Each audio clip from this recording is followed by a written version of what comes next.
Isang mapagpalang araw po, mga kasimbahay. Panibagong araw na naman. Halina't samahan ninyo ako sa pakikinig at pagninilay sa mabuting balita sa araw na ito.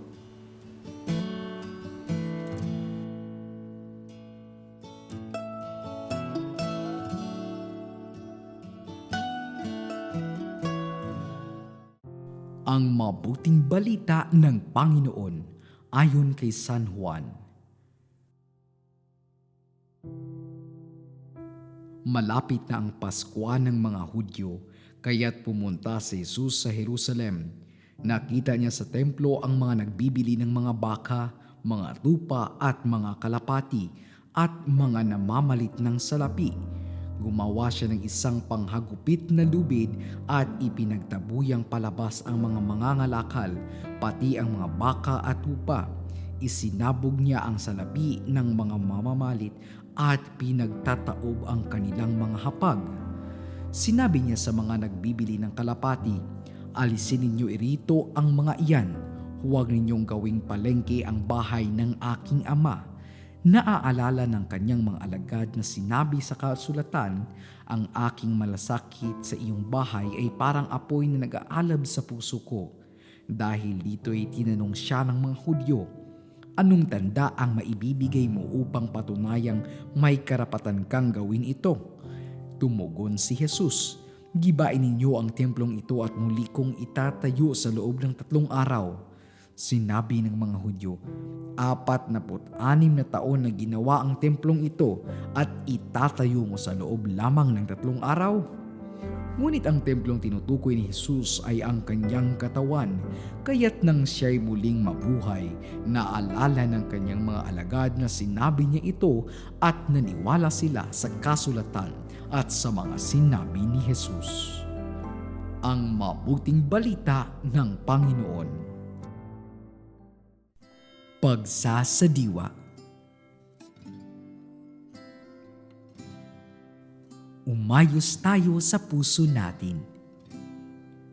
Huwag ninyong gawing palengke ang bahay ng aking ama. Sa unang tingin, waring nakalilito ang ginawa ng Panginoon.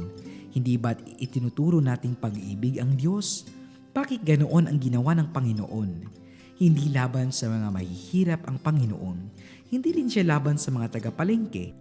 Bagkus, laban siya sa mga nananadyang gamiting kasangkapan ang pagsamba upang pangalakal sa kanilang pansariling mga sisidlan.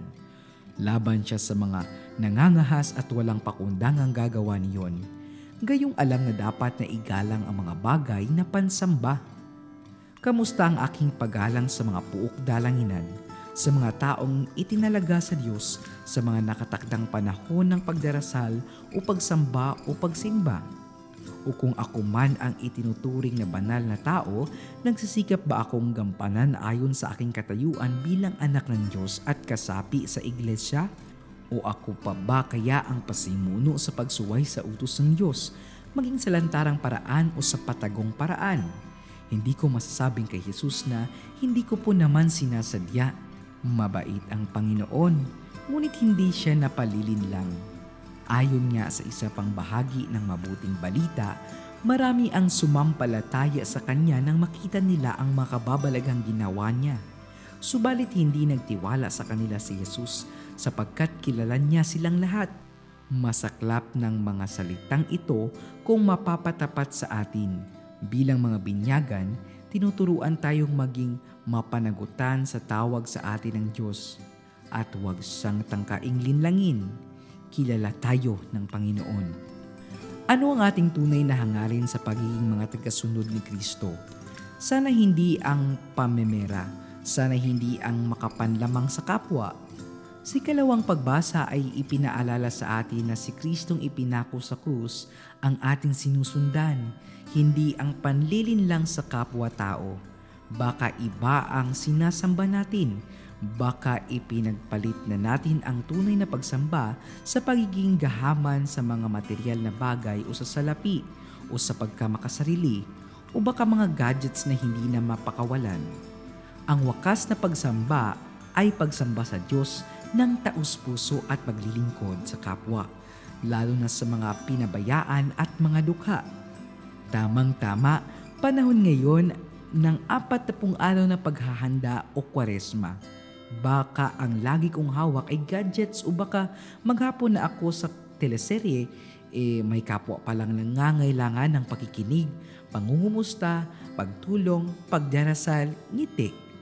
Mahalaga ang pag-aayuno at pag-iwas, fasting and abstinence, lalo na sa Miyerkules ng Abo at Biyernes Santo.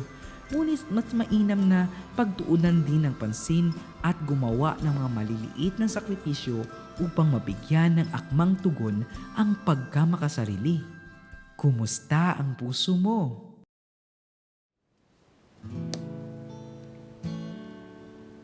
Mga kasimbahay, napakinggan at napagnilayan po natin ang mensahe ng ating Panginoong sa araw na ito. Naway pagpalain kayo ng Panginoon sa ngalan ng Ama at ng Anak at ng Espiritu Santo. Amen.